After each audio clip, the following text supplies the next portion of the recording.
வெள்ளிமல நாயகி வேலனுக்கு தாயடி வேம்புரதம் ஏறி வந்து வினய தீர்க்கணும்.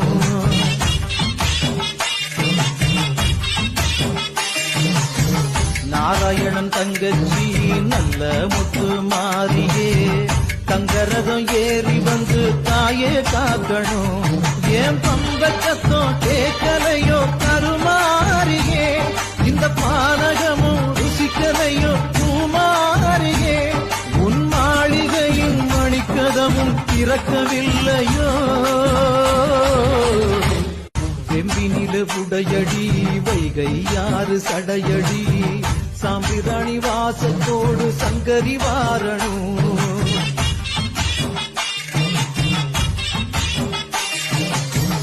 அஞ்சு தலை நாகினி ஆயிரம் கண்ணாயகி முண்டக்கண்ணி மோகினி வந்து முத்த எடுக்கணும்.